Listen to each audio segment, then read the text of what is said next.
pode entrar no Brasil Business Network com o rei do networking, Tom Rioch. BBN Brasil Business Network, o podcast de negócios no Brasil. Eu sou Tom Rioch, o americano conhecido como o rei do networking, falando do meu estúdio em Campinas e conectando pessoas. Conversamos com empresários, empreendedores e especialistas no mundo inteiro. Hoje vamos falar com mais um especialista e uma conexão no LinkedIn, Antônio Rocha.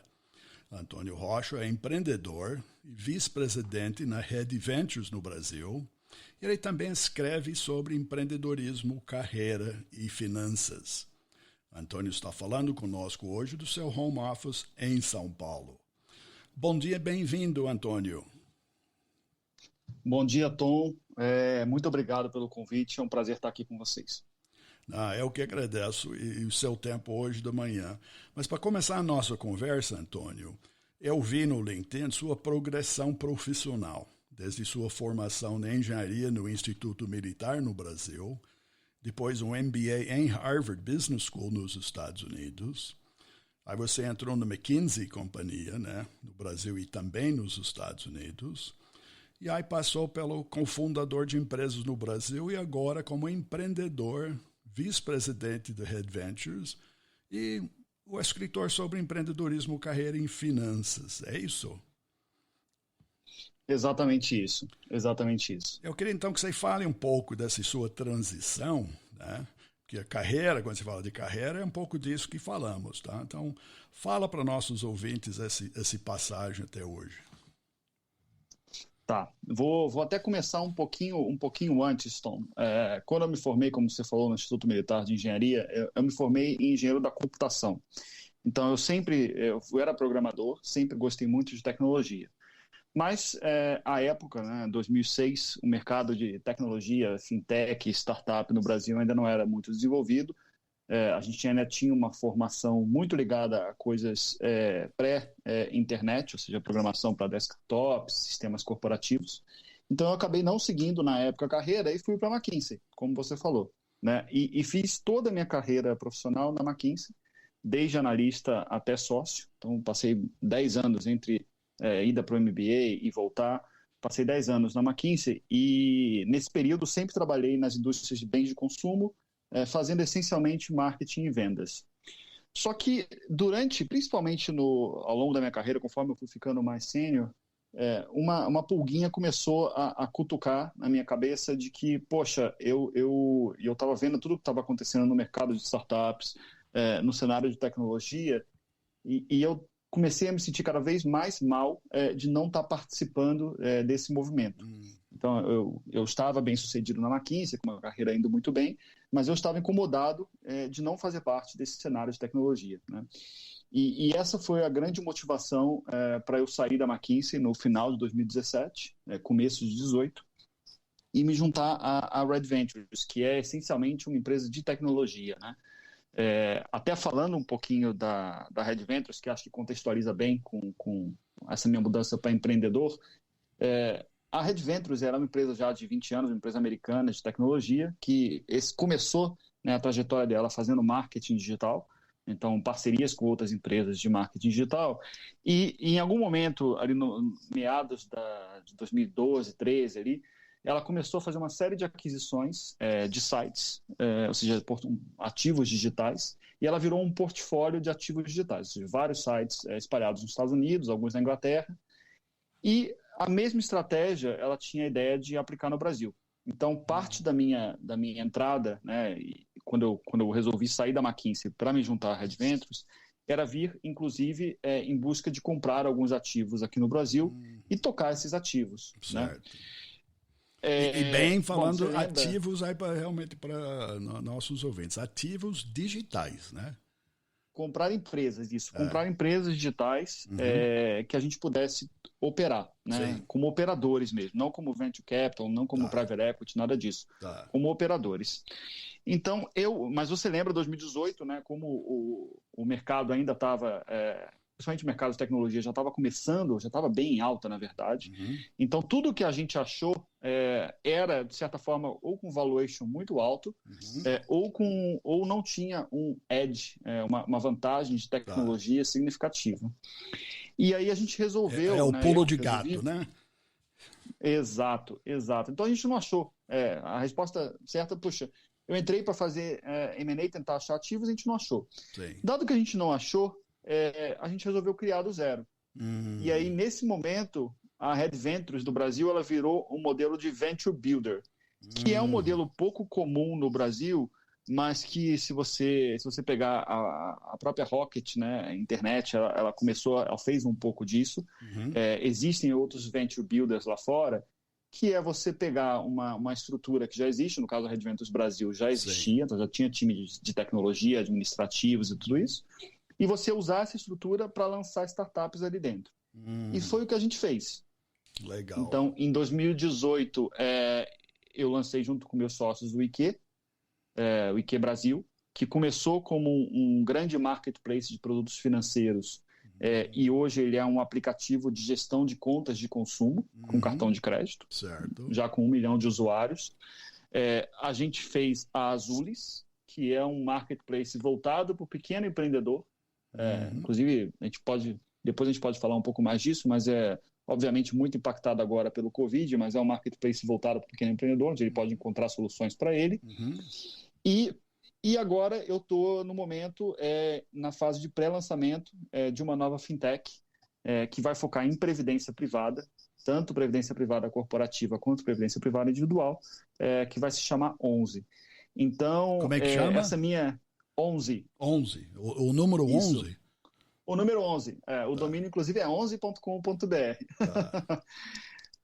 Depois, se quiser, eu posso até te contar um pouco da história Legal. do nome. Mas, então, a minha transição para empreendedor foi um pouco de objetivo e um pouco de acaso, né? Então, eu tinha o objetivo de voltar para a tecnologia, e por isso eu fui buscar uma empresa de tecnologia, só que acabou que a necessidade de criar ativos e a não disponibilidade de empresas para a gente comprar fez com que a gente resolvesse fundar empresas nós mesmos. E aí eu acabei virando um founder dessas empresas. Legal.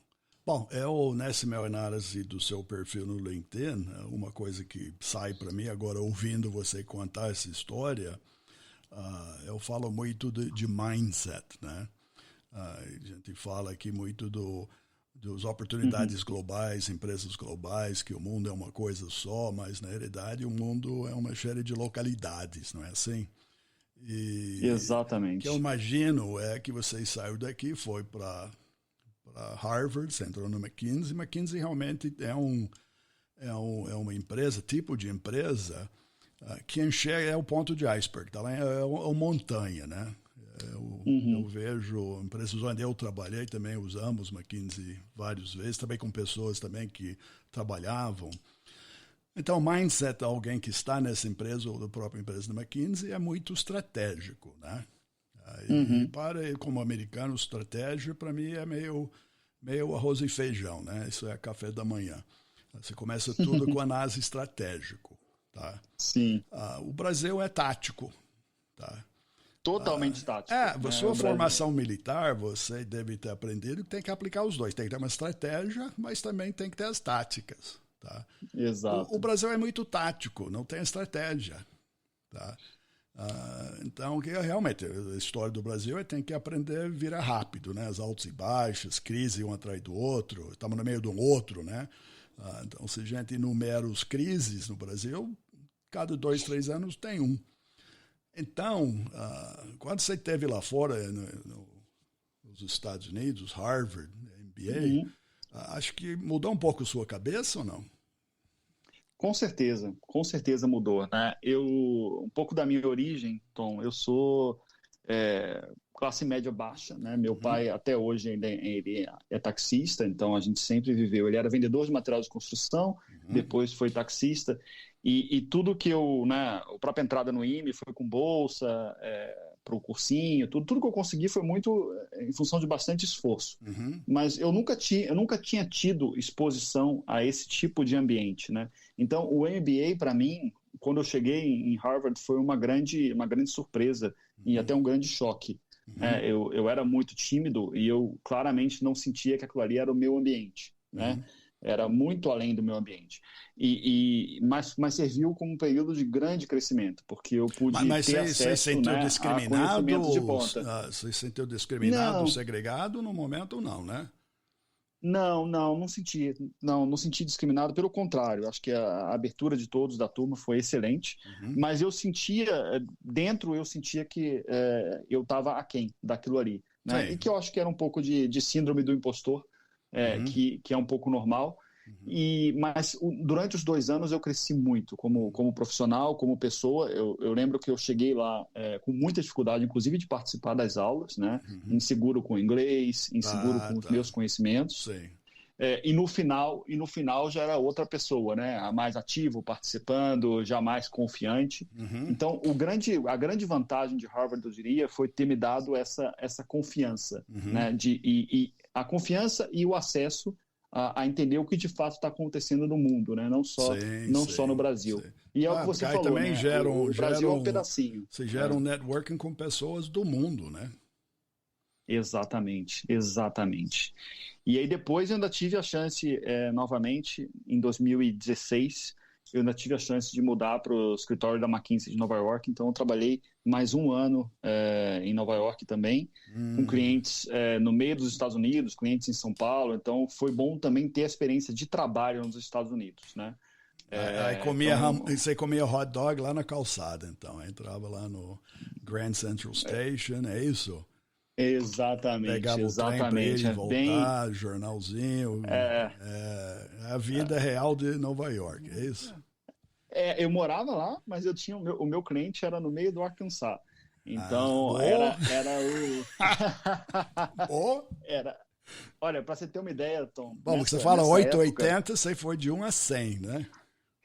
Nessa época eu tinha um cliente no meio do Arkansas e outro cliente em São Paulo. Então a minha rotina era segunda-feira às 5 da manhã eu pegava o voo para o Arkansas. Na terça-feira à tarde eu ia para Dallas, São Paulo. Chegava em São Paulo na quarta de manhã, ficava até quinta de tarde eu voltava para Nova York. Eu fiz isso por umas 40 semanas seguidas, assim, foi muito cansativo. Realmente acho que é cansativo, mas acho que também o que cansa nisso, obviamente, é o parte físico, né? Mas isso. o que mentalmente eu digo, fantástico. parte de cansaço vem, no meu modo de ver, uma readaptação mental cultural. Tá? Que obviamente você sai de Manhattan às 5 horas da manhã, aí você tem que trocar o mindset para chegar em Arkansas, passar o dia, né? Para a noite pegar um voo. Chega em São Paulo, aí são 3 mindsets, é isso? Exatamente. Aí come pão de queijo, não sei o quê, aí você pega o voo de volta para Nova York. Esse ajuste mental, ela consome uma energia que muitas pessoas subestimam. Sim. Foi assim, mentalmente foi, né, tem esse cansaço físico, esse cansaço mental, mas por outro lado foi um período de muito aprendizado. Sim. Talvez foi o período que eu mais aprendi profissionalmente, né, porque eu tinha que lidar com clientes nos Estados Unidos, clientes no Brasil, e conseguir ser efetivo, né, com os times, mesmo passando um dia e meio em cada lugar, né? Sim. Então me deu um gerenciamento de agenda, gerenciamento de tempo muito bom. Bom, eu falo muito aqui de intercultural communication, né? Comunicação intercultural. Então, isso foi uma aprendizagem para você aí na raça. Sim. Agora, essa adaptabilidade para você, agora falando de hoje, tá? Isso é um ativo pessoal fantástico, isso vale ouro. Eu acho que sim. Eu acho que eu sou, de certa forma, muito, muito flexível, né? Então, eu gosto de resolver problemas, gosto de resolver problemas difíceis. É o que me motiva. Então, se me dá um problema difícil para resolver, eu vou ficar lá entretido com aquele problema por um bom tempo. e eu sou muito flexível, né? E eu diria assim, pouco apaixonado pela tese, mas muito apaixonado pela resolução do problema. Bom, agora você sente, obviamente, quando a gente fala do conforto cultural, você está ambientado de novo, está aqui no Brasil, está fazendo o que você falou, está procurando agora ativos digitais. Estamos em 2020 e você está nós, né? Você, mas nós estamos no meio de mais uma crise, não só local, mas planetário.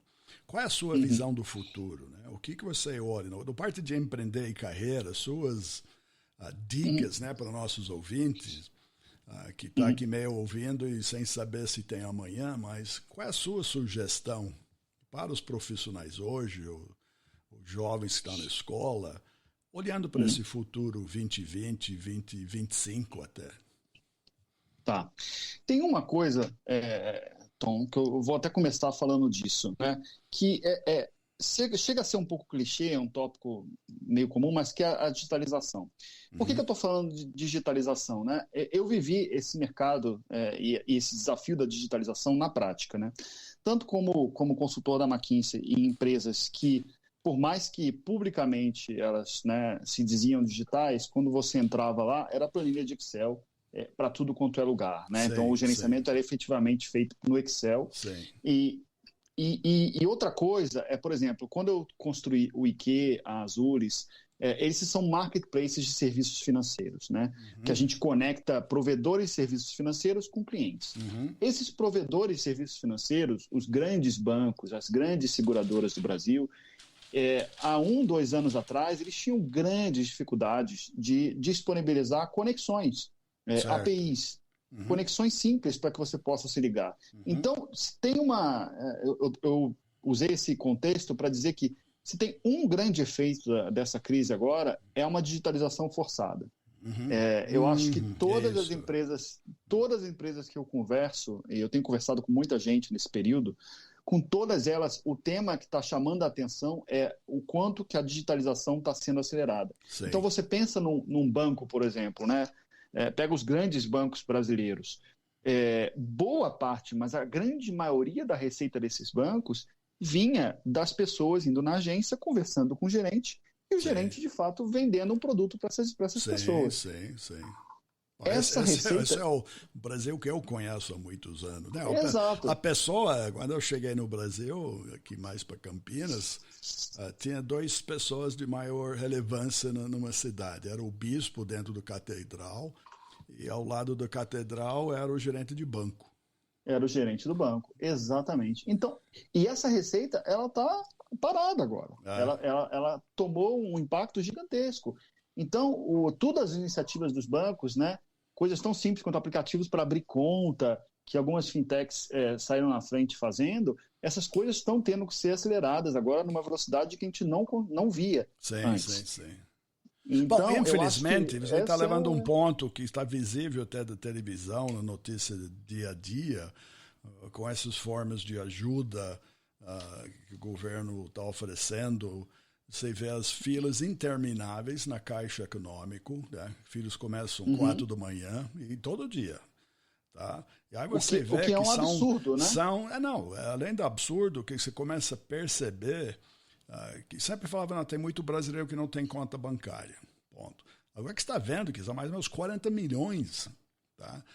São quase, eu não sei se são 40, mas milhões de pessoas que não têm o CPF atualizado ou nem CPF tem. E não usa, né? Estão absolutamente fora. Você está falando de transformação digital, eles ainda estão na moeda analógica, é dinheiro, é papel moeda e moedinha. Então, e nessa que você falou, essa digitalização forçada, veio que nem um avalanche de uma forma total. Né?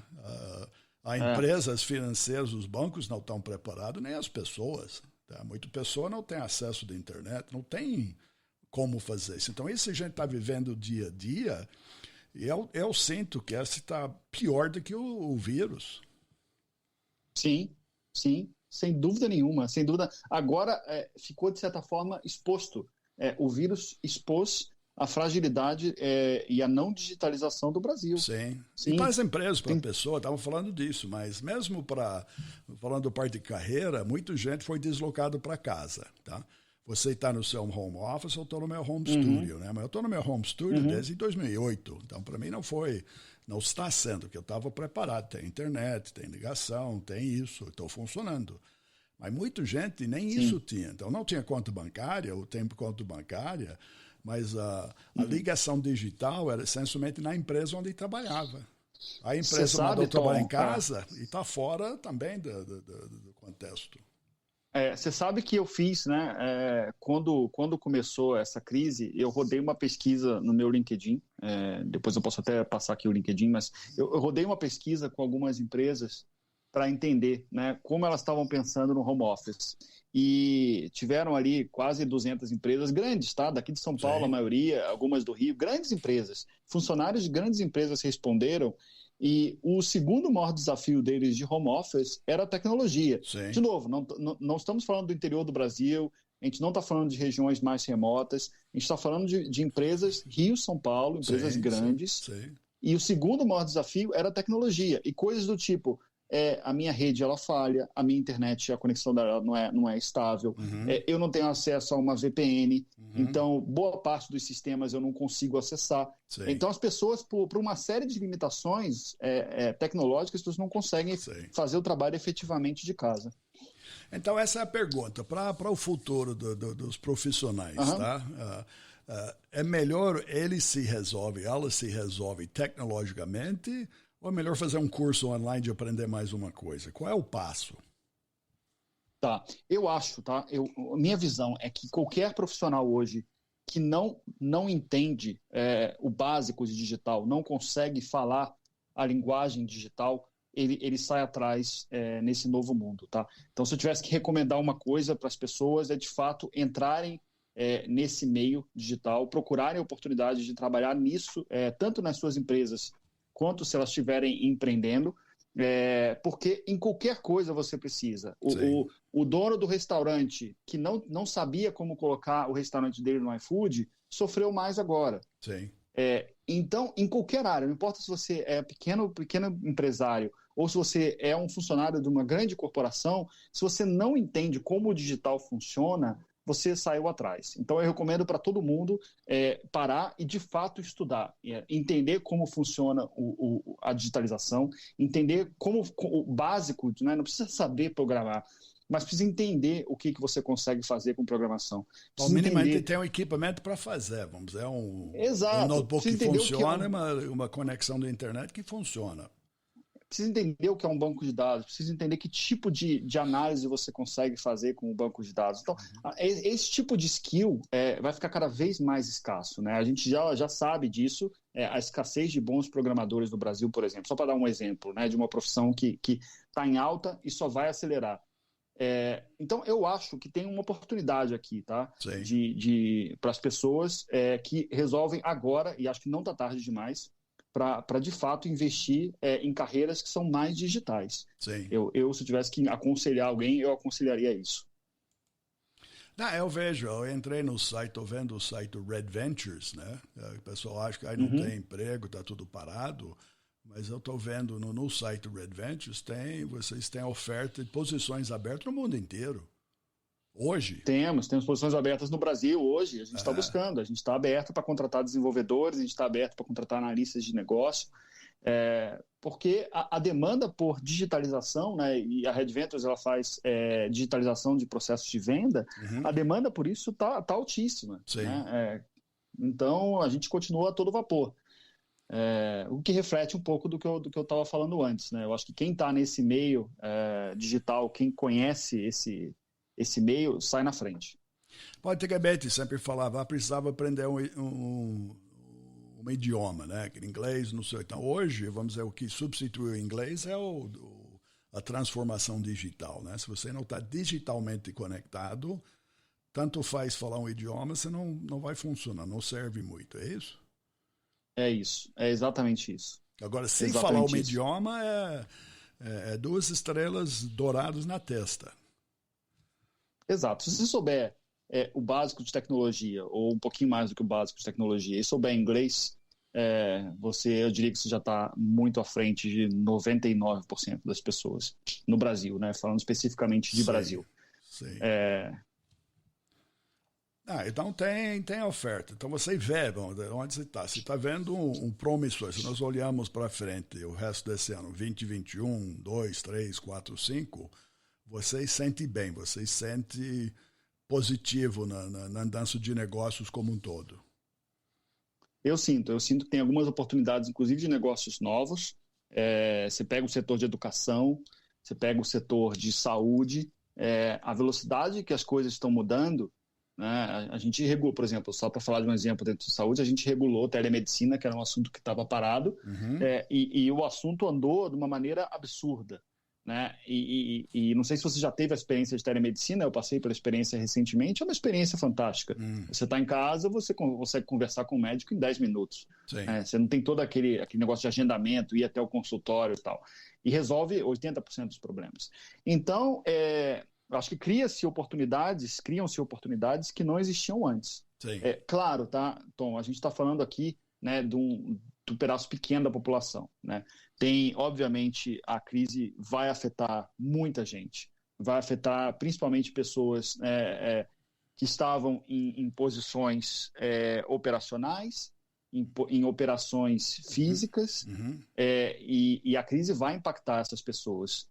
O que eu diria até para essas pessoas é que para elas também tem valor elas entenderem o que acontece no mundo digital. Tem uma série de oportunidades de profissões, de carreiras e que podem ser executadas agora. Então, a pessoa pode abrir o negócio dela na internet. Hoje, o custo para você... Qual o custo para você? Vamos supor que você seja um artesão. Qual o custo hoje para você vender o seu produto? Você não precisa mais abrir uma loja e botar numa zona turística.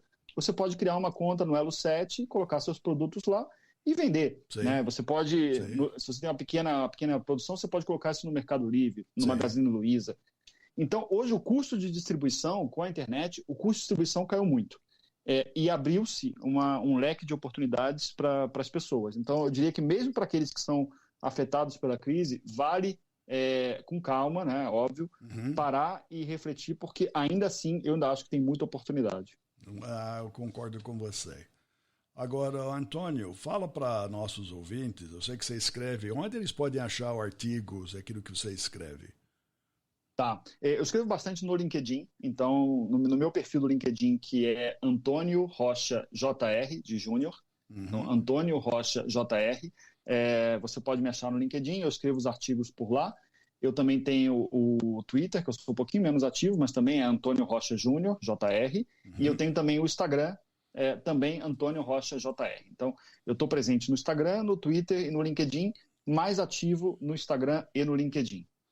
Bom, aí já é a primeira orientação para os nossos ouvintes, usa o mesmo nome em todo lugar, não ter nomes diferentes em lugares diferentes, né? Com certeza, é muito mais fácil, né, de você ser encontrado, de você ser lembrado, é muito mais fácil você usar o mesmo nome e ter as presenças digitais em todas as redes.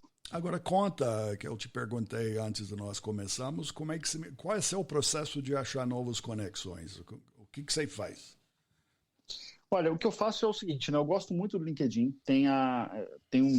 Diria que quase um ano que eu comecei a de fato investir tempo para entender a ferramenta. Então, uma coisa que eu faço eu sempre vou lá na busca por pessoas e o LinkedIn deixa você buscar segundas conexões. O que são segundas conexões? São pessoas às quais você não está conectado, mas com que você tem conexões em comum. Então, eu procuro essas segundas conexões. Vejo ali 10, 15 perfis, quase todos os dias eu faço isso, é quase que um ritual para mim. 10, 15 pessoas que eu acho que são pessoas interessantes, pessoas que eu tenho vontade de conhecer, e eu simplesmente mando uma mensagem para elas. Né? Oi, eu sou Antônio, falo disso, temos várias conexões em comum, poxa, vai ser um prazer fazer parte da sua rede.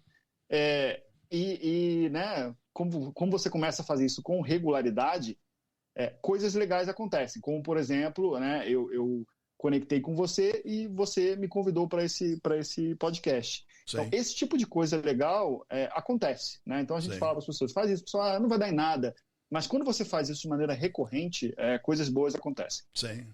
Não, é a minha forma, eu uso o LinkedIn também há séculos, né? E concordo com você, a maioria das minhas conexões são conexões virtuais, né?